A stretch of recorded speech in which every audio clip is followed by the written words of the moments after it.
you're a man of your word. It's a very simple thing, but that's the first step to building trust. Communicating very clearly what they're getting before they become a client. Yeah, venture hustles, life is really what you make it. Building up your brand is whatever you create it. Really ain't no limit. You just gotta love it. Working day and night, it's all about the venture hustle. Hey, venture hustles. Time to take it to the next level. Let's go. Hey, where's my Bugatti? Where is it? You don't drink sparkling water, Jack? Only sparkling water. I only drink sparkling water. He's not a top G. You a top G? Are you top? He's not a top G. No. We keep that. We keep that. Well, welcome back to the Venture Hustles podcast. Ow, dude. We I just roasted my shit. He just roasted badly. his shit. He's not a top G. He's not a top G. But a little nod to Mr. Andrew Tate, who's been all over social media and every single thing that we see, every platform we're on.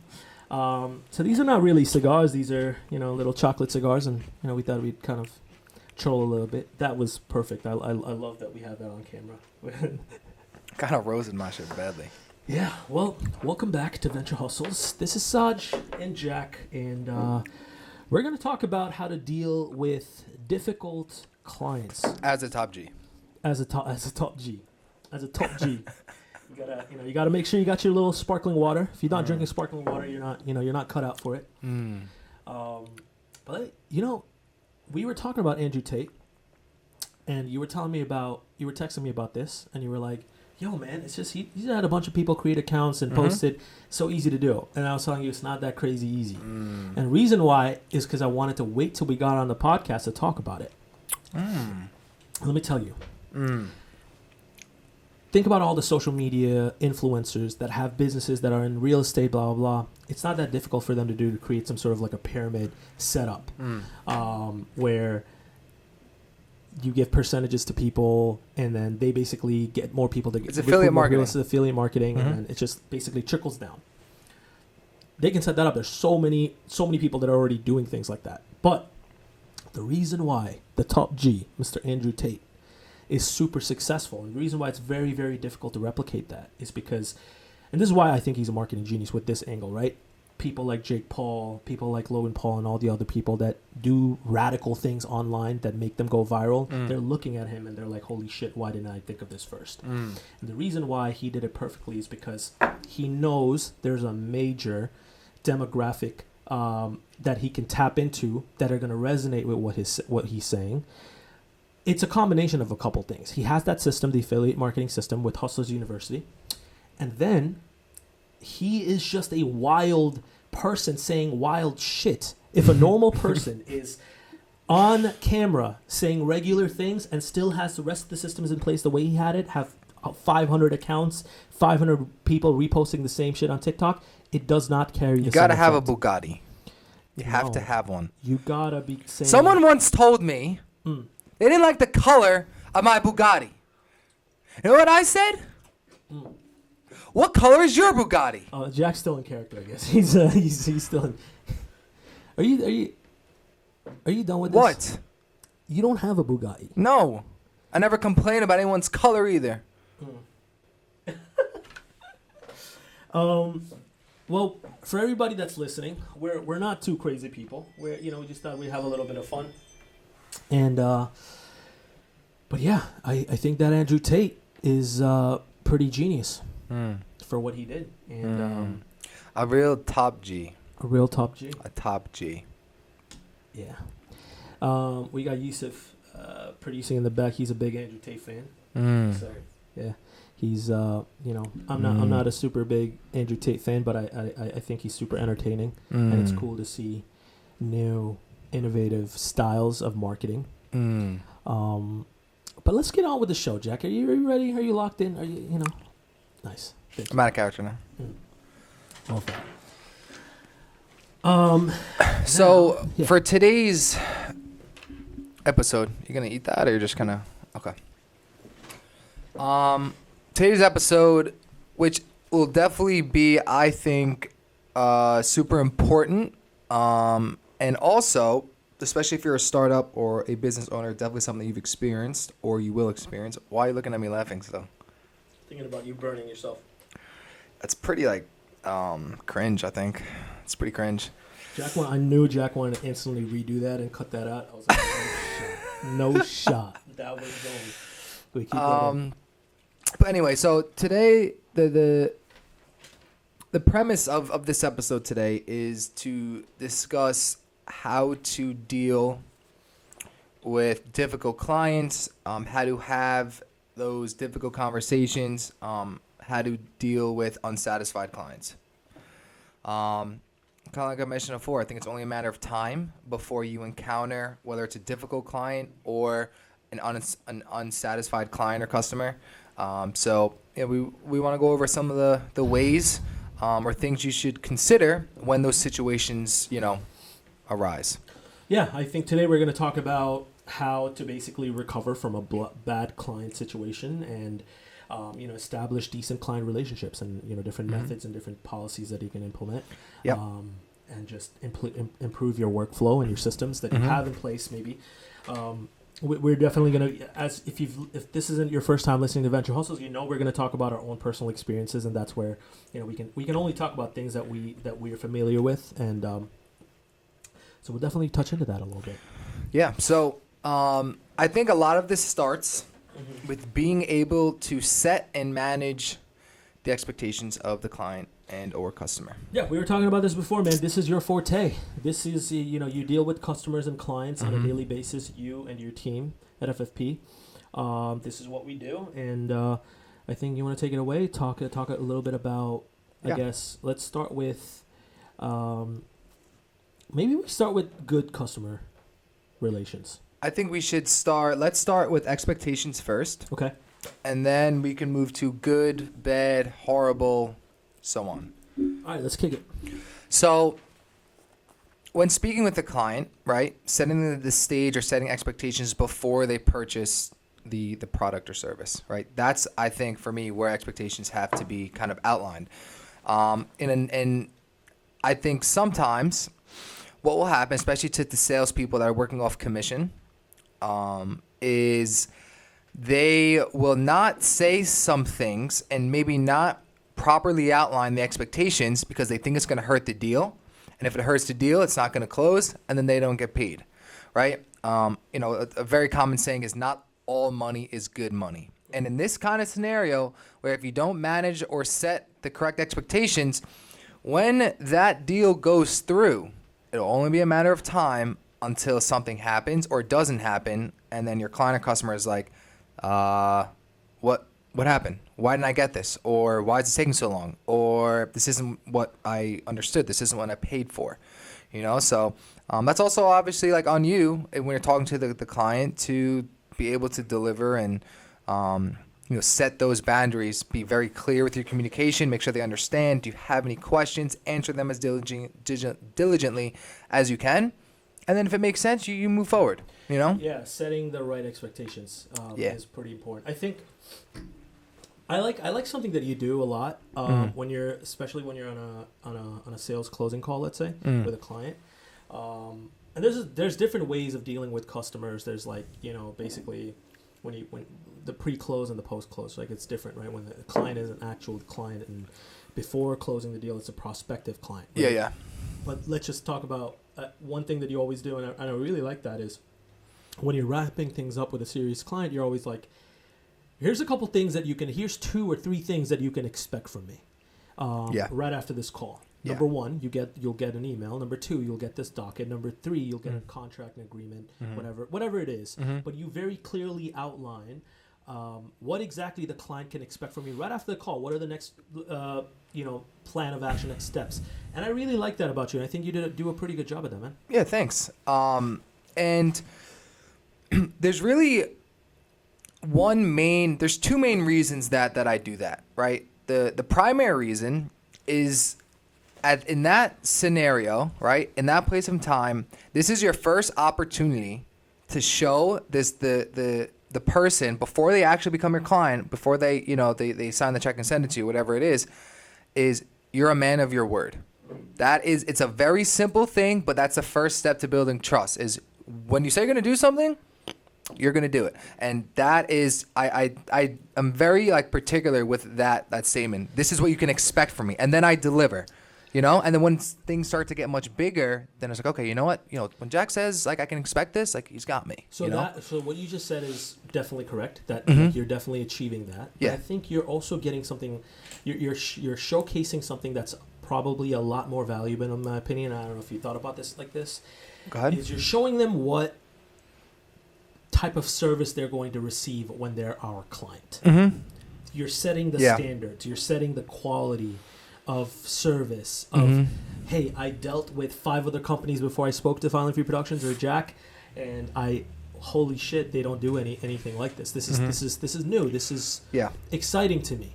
I like this type of communication. I like this type of clarity. That response type. I think they get that, and I think that's always. And we've heard that from clients, by the way. They're like, "Oh, you guys are pretty clear, straightforward. You guys are."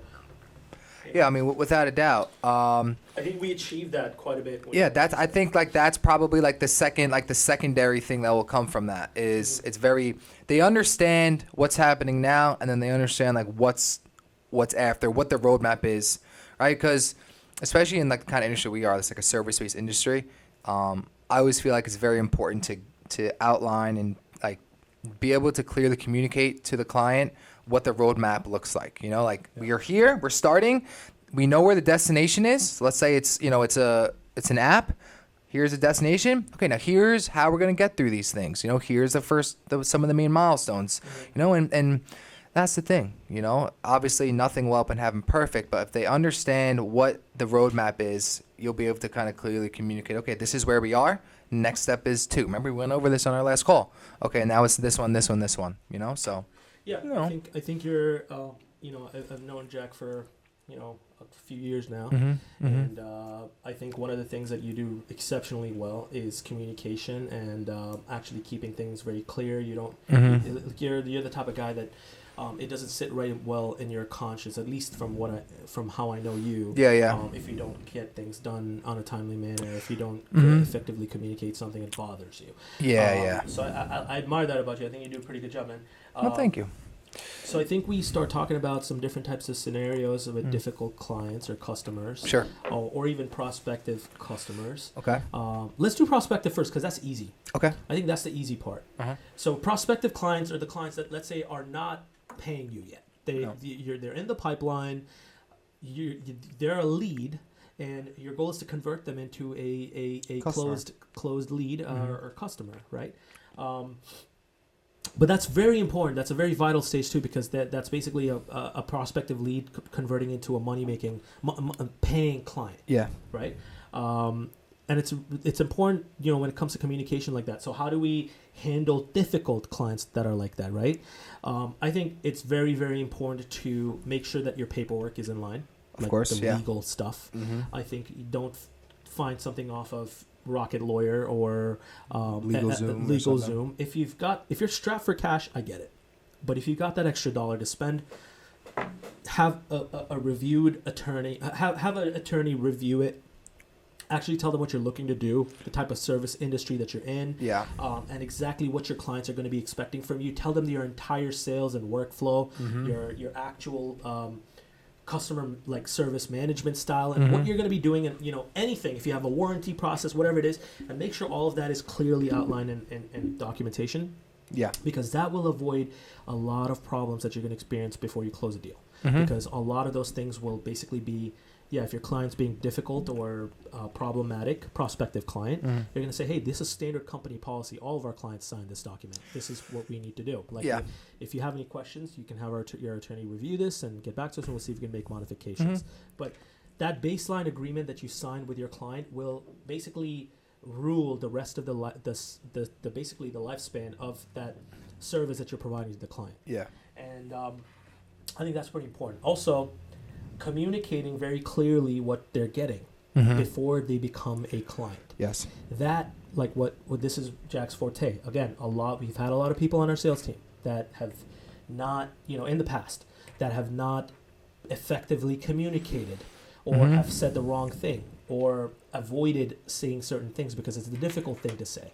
Yeah. And we've messed up with those clients, and we've gotten to a point where it was just like it was becoming a mess. Yep. You want to avoid that. You want to have those difficult conversations ahead of time and set the expectations right. Yeah. I mean, and a lot of times, in this kind of scenario, like, it's not even a difficult conversation. Like, it kind of just comes out to managing expectations. And, a lot of times you might even just be overthinking it. It's just like maybe they were even expecting this and you haven't even said it yet, but they're kind of expecting it on their side. So you just never know. So I always just want to be, clear. And a lot of times, people will value that, and that might give you the edge, compared to some of the other companies that they're speaking to, because you have to keep that in mind as well, especially when they're in that stage of a prospective lead. They're talking to other companies most likely 90% of the time. So yep. And then I would say some other difficult situations would be, let's say, let's use an example, right? Sure. Surely. So we're dealing with a client that's the deal size is, let's say, $30,000, $40,000, $50,000, but the client is super particular about hundreds of different things, making us change 50 different things on the agreement, asking for all these bonuses and add-ons because it's a big deal size, let's say $50,000, $60,000. We're going over and beyond. We've spent tens, hundreds of hours basically servicing this client before they've even paid us $1 in hopes that this is going to convert. This is what we call internally a red flag client. I don't know what how other people designate stuff, but for us it's more of like, okay, they're indicating a lot of red flags. The reason why we say this is because when we deal with clients like that, before we close a deal, how much are they going to how difficult are they going to be after we close the deal to work with? Yeah, to work with, right? And look, we're pretty easygoing people. We will accommodate you as much as possible, but there's it comes down to all money is not good money, right? Yeah, without a doubt. Not every deal, even if it's a $60,000, $100,000 deal, like maybe it's good if we let that deal go because it's going to cost us so much amount of stress, amount of additional man hours that we'd have to dedicate to the project or the client, the additional resources we'd have to hire to allocate to actually service this client. I mean, the amount of times we've dealt with that, and these are things that we've learned, like lessons we've learned. Yeah. But, I mean, what would you say about that? Yeah, I would definitely agree. Now, like for me, I don't mind changing a couple things here and there, and because obviously, like for me, I want this person to be comfortable, in moving forward. I'm not the kind of guy where, like I'm trying to put you in yes mode and Jordan Belfort, Wolf of Wall Street style, right? But with that being said, there's definitely a limit.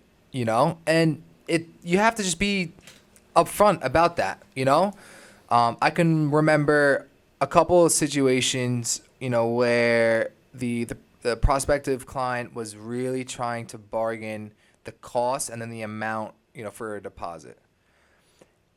And I worked with them a little bit. And at one point I was like, listen, Mary, I can't do it. And they're like, okay, well, I'm going to go look elsewhere. I'm like, okay, and if you have any questions, you let me know. We'll be here, more than happy to help. And I remember telling some of the people on our team, when I was speaking with them, that they'll be back in probably like a week or so, because I know we were flexible, and I know other companies probably aren't going to be that flexible. No. And what happened? They came back. We met on some terms. Again, you bend but you don't break. Right? Because even, think about it from their perspective, right? From a client's perspective. If the company you're going to work with is willing to do legitimately anything, then they're going to take advantage of that. Yeah. And that's really what it comes down to. So you have to be very careful. Again, bend but don't break. That's a really good point. Yeah. 100%. I mean, you have to have standards at the end of the day. Yeah, that's a good word. You have to have standards. You need to know what your standards are. A lot of times when we were starting out, we didn't really have any rules or anything set in place. And as we were encountering different problems, different types of clientele, we started setting these standards for ourselves, right? We're at a place where we're dealing with a lot of like mid-level, high-level, low-level clients. It doesn't really matter the range, right? Pretty much all walks of life. Dollar amount and company size, everything pretty much. Dollar amount, company size, whales. It doesn't matter. Like we've dealt with pretty much anything and everything at this point. But what I can tell you is difficult clients exist in all shapes and sizes, and it doesn't matter, whether it's a low paying client or a low ticket item, or a very high paying client or a high ticket item. Yeah. It comes in all shapes and sizes, and if you have a set of standards that you can follow, a limit to knowing under what conditions will you bend, under what conditions will you make an exception as a team, is it worth it? For us, honestly, the blanket is pretty much like any red flag client is not worth it. Yeah, 100%. And we have these indicators that we know is a thing, and at a certain point, we basically instruct the team that, okay, this client is exhibiting these red flag tendencies. You're going to tell them that this is our policy. If they're not about it, we're not working with them. I mean, they're welcome to. It's as simple as that, Yeah. and they're always obviously open to change their mind and conform to, or meet us in the middle somewhere. Yeah, 100%. But I mean, everything we were just talking about is pretty much pre-close. Right. You want to talk about post-close and the clients that we're dealing with actively? Yeah, I think post-close is probably, like, if I was listening to this, what I would want to hear more about, let's say they're a paying client now, and let's say timelines aren't being met. Let's say the quality of the service isn't what the client anticipated. I think those are probably like the main two things I think are like pretty general, right? Timelines and then quality. Mm-hmm. What would you say? Or maybe additional costs potentially? Timeline, quality. Additional cost never happens with us. Well, I know us, but those three things are like I'm saying for maybe in general. Other people, yeah. In general. We should talk about that because maybe there's a strategy. So timeline? I would say the biggest thing would be timeline. Timeline. That's what we personally... Timeline and quality though, I think. Yeah. Okay. I think from a service provider standpoint, a lot of times you have to objectively look at the situation. Mm-hmm. That's what I do a lot of times. Like, listen, like if I was John Doe here, would I be upset? Yes. Okay. And you always, especially when speaking to someone, like mine, strategy, if you will, is just hear them out. Mm-hmm. I used to work with this guy probably like 5-6 years ago, and he once told me.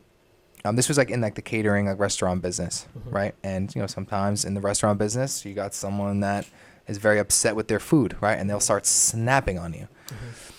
And he taught me when someone's really like snapping on you or someone's really freaking out, they're not really going to listen to what you have to say until they're done. Like everything is out, So he told me like the 5-second rule, right? So you're this person's reaming you, right? And typically they'll ream you and then they'll wait. Like they'll like, and then go again. And then, okay. And then go again. So I guess what I'm getting at is when that is happening, when they're reaming you and they're taking that pause, like I count to 5 in my head. It's like 1, 2, they're going to start again. And then they stop for a second. It's like 1, 2, 3, 4. They're going to go again. And as soon as you get to 5, that's when it's like, okay. I can completely understand like why you feel that way and how you feel that way. I might, and then you go on and you try to kind of solve the problem. You know what I mean? But that was, I think, even with some of the things that we dealt with here, I use that very, very, very, very often because you can't solve the problem if they're not going to listen to your proposed solution. It ain't going to happen. You know what I mean? And before you know it, you might get frustrated and. Now it's an absolute mess instead of just a mess. Yeah, I think that's a really good tip. I think I think that makes sense.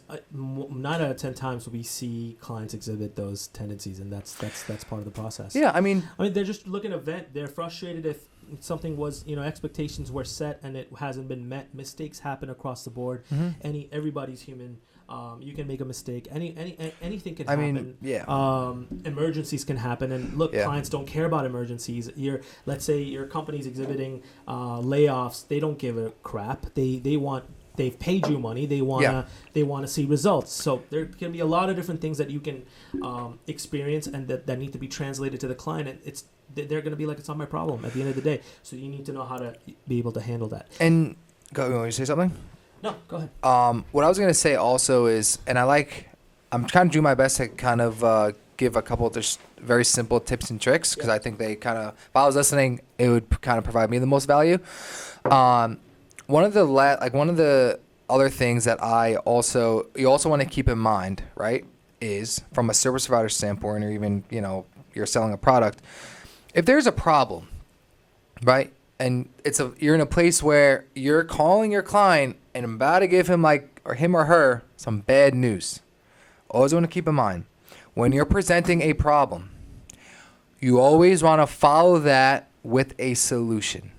You never want to tell your client something and then hang up and kind of leave them hanging, because it's going to be, or leave her hanging. It's going to be, because once you get off the phone, it's going to be like, okay, they're going to be thinking, asking themselves questions. How did this happen? Why did this happen? When is it going to be fixed? How are we going to fix it? That's 4 questions right there that I just thought off the top of my head. So I think, and it's definitely helped, I think, us in the past, right? When we've kind of experienced these things where when there's a problem, you let them know. Again, comes back to managing expectations, being clear in your communication. And then it's like, okay, this is a solution that we're proposing. What do you think? I think a lot of times, I guess let's talk about how do we redeem these situations and how do we get out of these things a little bit more. Sure. As we kind of start wrapping things up. Yeah. I want to talk about an example that happened very recently with me and you. I think you'll know what I'm talking about without disclosing the client's name. Sure, yeah. So first of all, just to kind of give a little bit of context, we live and breathe a very high stress job. Our job is incredibly stressful. And I'm sure a lot of people go through this as well, but we're in a very, very high stress environment, meaning we operate under deadlines constantly. This is the nature of the business that we're in when it comes to tech and delivery and timelines. So I think last week, Jack had 2 major deadlines, 2 major ones with 2 different clients, and they needed to go live within a certain time frame.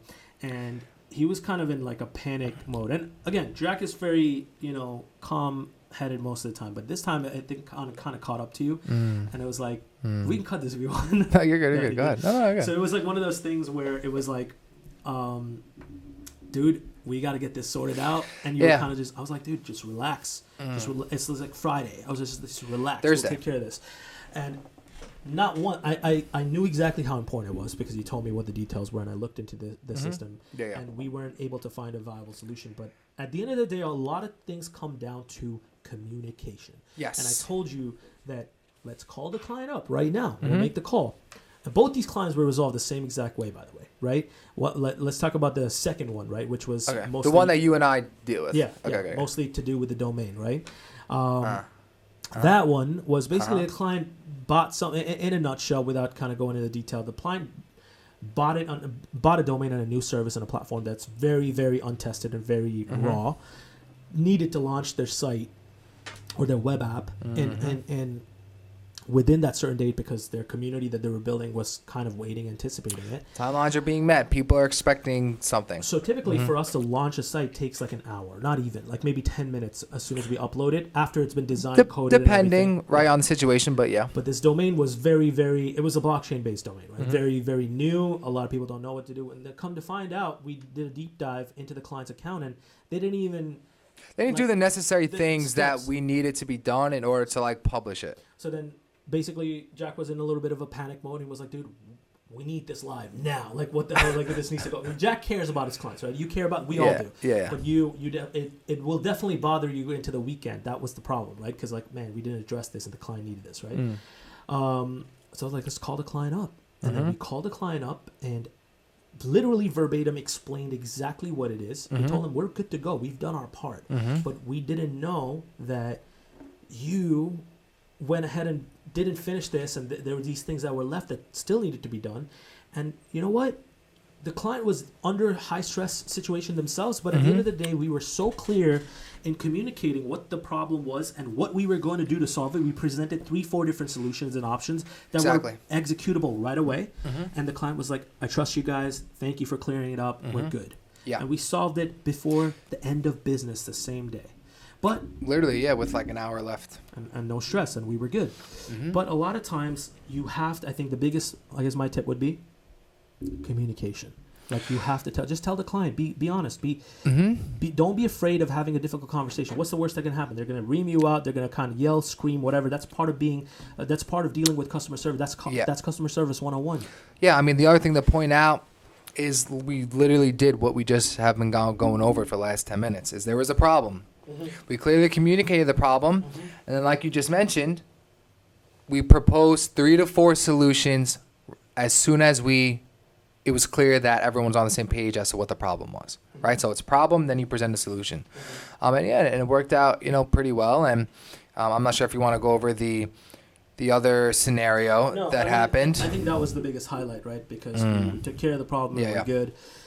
But I can tell you that a lot of these things can be avoided when you clearly know what your standards are, what your company policies are clearly outlined, and you effectively communicate that with the client. And no matter what, under any circumstance, if you're about to blow a deadline, that even if a client has spent $5,000, $10,000 on marketing, and it all depends on you delivering, or more, or on delivering on a set date, and you're too afraid to pick up the phone and make the call to the client because you know that client's going to be pissed and you blew the deadline, you're setting yourself up for failure. We've had people on our team in the past that were basically no longer part of the team because of this reason. They're too afraid to pick up the phone and actually do the difficult task. There's a reason why this is a high stress job. You gotta be able to handle that, right? It's not going to be an easy conversation. Yeah, no. But you can't run away from it.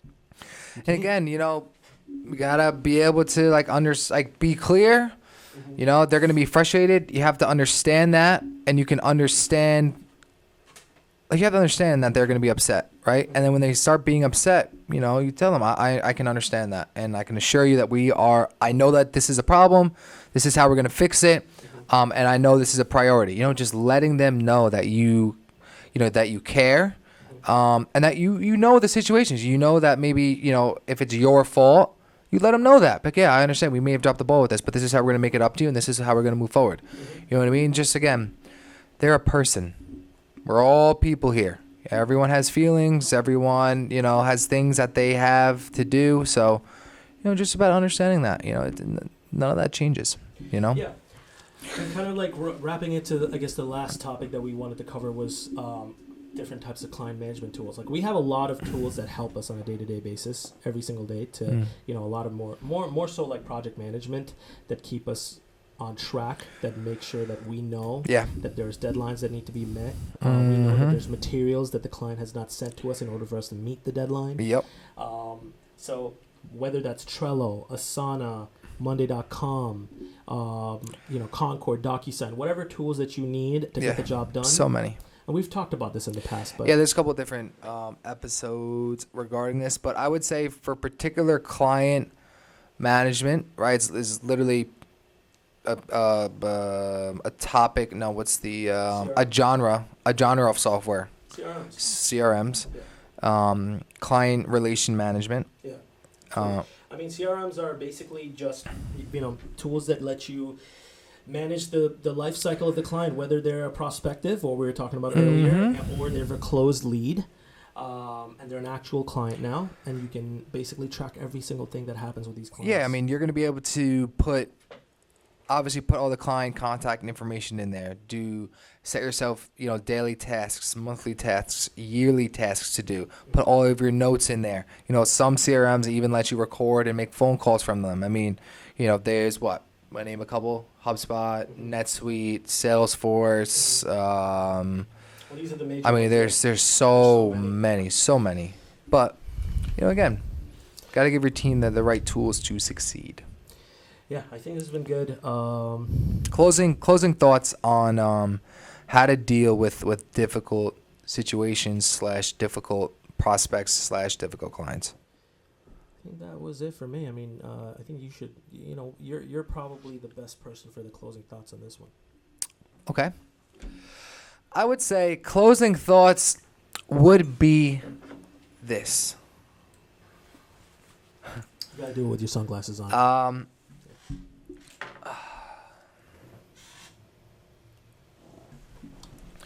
Closing thoughts would be this.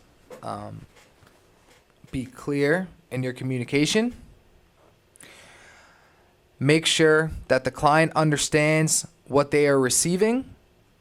Make sure expectations are understood and will be met from both sides of the table. And then lastly, be yourself. And your word means everything. So that's what I would say would be our closing thoughts. I got a closing thought. Oh, Saj has a closing thought now. This is Make sure okay. your clients know that you're a top G. That's it. Just gotta know how many Bugattis you got. Yeah. What color is yours? Brown. Poop color. What? Top G. Top G owns up to it. All right. So, you anyway, wanna sign us off? Yeah, we can. Yeah, you definitely need to get signed off after that statement. As always, Venture Hustles. We got some new merch coming out. You know, Saj is he was wearing a t-shirt before. He took it off.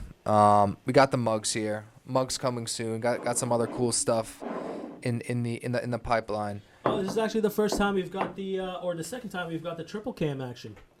We never talked about that because we never actually did that before. We always had the double cam. We're kind of like upping our production level here, and just kind of to make a note of that.